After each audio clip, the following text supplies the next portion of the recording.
Hello everyone and welcome to another In and Out video. Let's talk about the things that have come into my life and the things that I decluttered in February of 2024. Well, this month I felt like it went by so fast. Now of course it's the shortest month of the year, but still.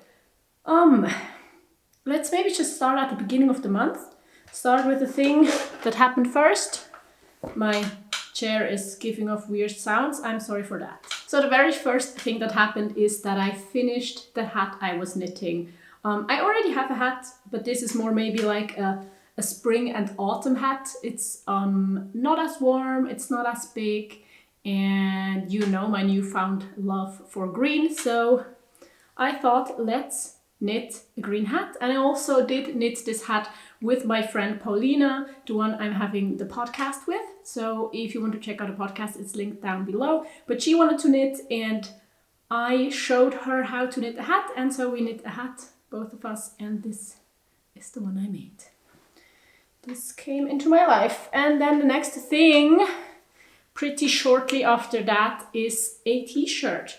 And this is one of these cases, like this is a male, large, basic shirt, and I found it next to one of these clothing containers, like where you're supposed to dispose of your old clothes. But I'm not a fan of the system. I think it's very flawed and it doesn't lead to like more sustainable solutions. And it was laying next to this container, so that's also not allowed. You're not supposed to put stuff next to that container. You were supposed to take it home with you again if it doesn't fit into the container. But so I just took it with me. And I haven't worn it actually. But maybe also because larger t-shirts are better for summer when I'm not really wearing a sweater on top.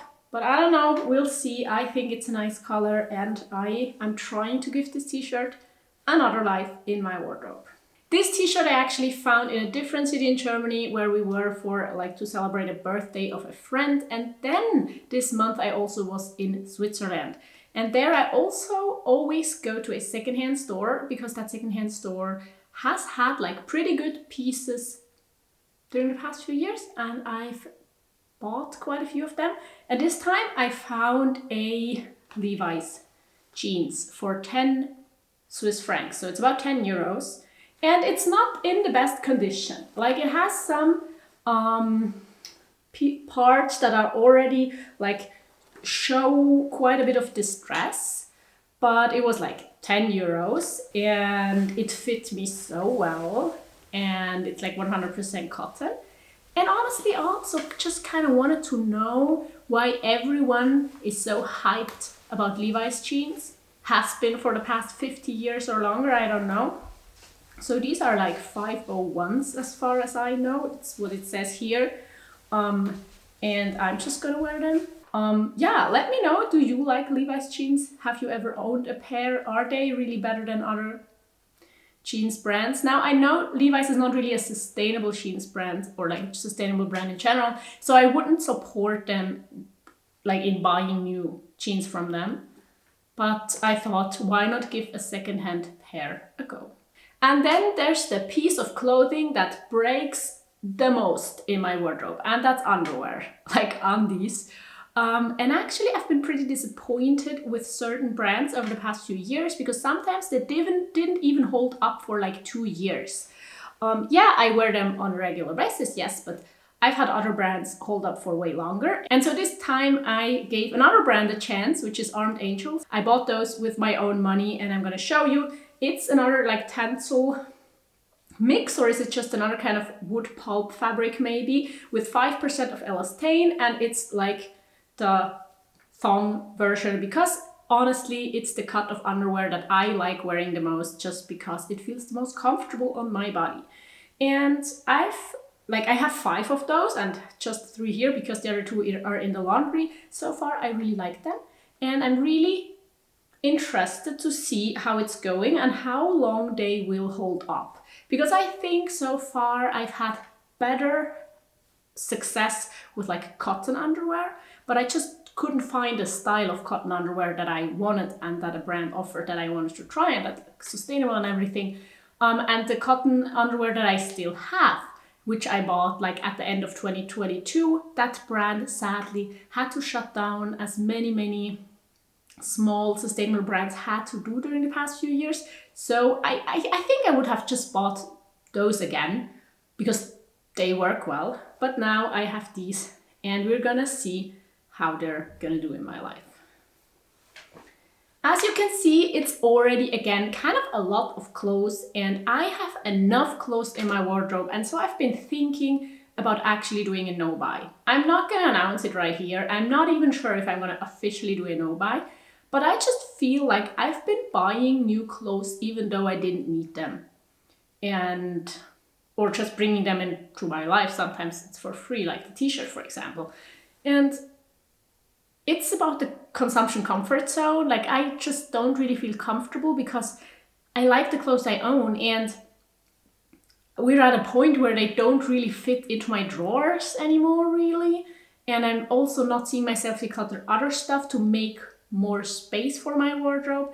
It's just, I have enough clothes. I have more than enough clothes. And so I think I'm just gonna really try to not get any new clothes. And then moving on to books. You know, I did buy like 10 books at the end of last year, and I read one of those.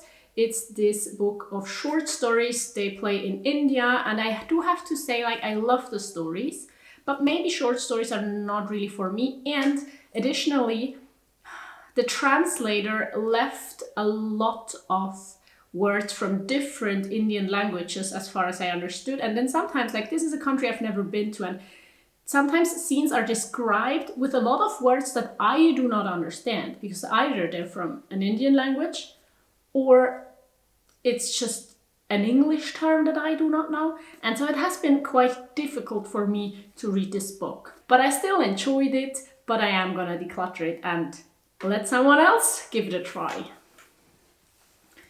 And then I read a book that I borrowed from a friend, which is this one. It's a bit too bright, I see. It's by Liv Strömquist, and it's in German, the title says Ich fühl's nicht, which means as much as like I don't really feel it, or like I'm not feeling it. And originally it's in Swedish, and it's like a graphic novel about love and relationships. But it's not like a romance story, it's more so a scientific discussion about why it's so hard to fall in love and be in a good relationship, and how much online dating makes it harder to feel like you're in love, and how like our modern world works with stuff like marriage. Like, where does that come from? Does it have a function? Why do people do it or not do it anymore?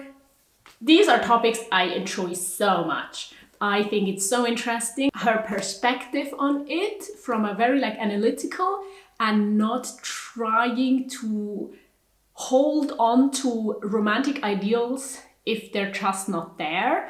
I enjoyed it very much, and I'm gonna seek out more books written by her to read them, because I just really enjoyed it and I think it's brilliant.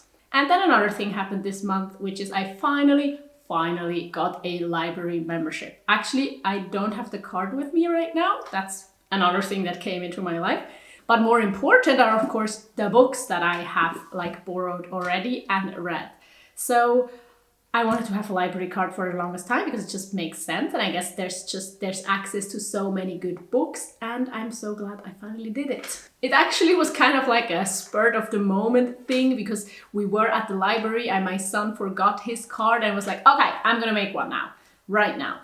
And then I saw these books that I wanted to borrow, and so yes, I'm gonna just get a library membership right now. And the two books that I've already read are this one. This is Body Politics by Melody Michelberger. She is a German author, and she talks about bodies and fat shaming and the fat phobic society we're living in, and her relationship with her body and her journey of like hating her body, but then learning to accept it and seeing and realizing that not her body is the problem, but that society and the way we see bodies, the way we judge bodies, the way we want to press them in one small little box is the problem. And it's just very interesting because I've known about a lot of it. I'm trying, you know, to be not a fat phobic person.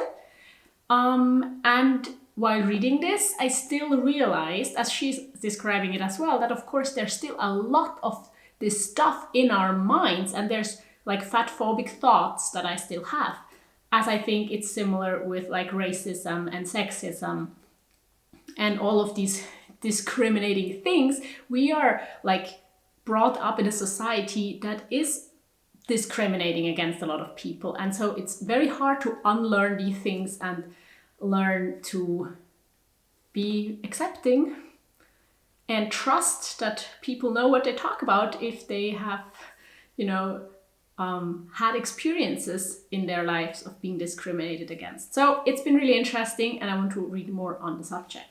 Similar to that, a bit similar but a bit in a different direction, is this book. It's called Gefährlicher Glaube, which means like dangerous beliefs or dangerous faith. And it's about like pseudoscience and new age spirituality, and how a lot of us in the society think like, yeah, but just let people do what they want, it's not harming anyone. But actually, in a lot of sense, it is harming a lot of people. Because, for example, people do not get treated right because they, like medically, because they think, yeah, I'm just gonna take this plant supplement, or because there are a lot of overlapping ideologies with like very, very discriminating ideologies again. Like racism is very, very prominent in a lot of like new age spirituality movements and thoughts and thinkers. And this book just kind of takes it apart, more so in the German speaking region of the world, but also in like different other areas. It talks about cults, it talks about medicine, it talks about world views, and again about all of this, like, yeah, but it doesn't hurt anyone, but actually a lot of times it does. And it's important to see it and to know it and to realize when an ideology or when a product you're buying actually supports something you really do not want to support. Or at least in my case, I just do not want to support a lot of things that are promoted in this bubble, like racism and like medicine that's absolutely not working but doing more harm. And I think this is especially also interesting in this sustainability minimalism bubble because there's some overlapping there as well. And if I'm offending you, then I'm sorry, but I do want to be more political in my content. And I'm not saying that by you maybe being spiritual in some kind, you're automatically also a bad person and hurting other people and being racist. But I just think it's good to be aware that there's more overlapping than we might think. Okay, so I guess from the books I read, you kind of see my political standpoint, but that's okay because I want to be political on this channel as well. I guess you know, if you watch a lot of my content, that I'm absolutely for a world where everyone can live their lives and have their ideals as long as they're not hurting anyone else. Before we end the video, how was this month for you? What did you do? What did you buy? What did you read? How did you spend your time? I think overall for me, it's been a bit of a stressful month maybe. Also with the traveling, I met quite a few people and that has been lovely. But then also there was like social work and work on his channel, and I had a lot of stuff going on. And I hope in March I will find a bit more time to just relax. Now I did read a lot and I did relax. But I wish for a little bit less stress in March. Let's see how it's going. And now I think I just leave you a video here that I hope you'll check out. And I do want to say thank you so much to everyone who's supporting me on Patreon. Also to everyone who's still watching, and especially watching these videos, because these are like the videos that just really invested people seem to watch. So thank you so much, and I hope to see you there. Goodbye.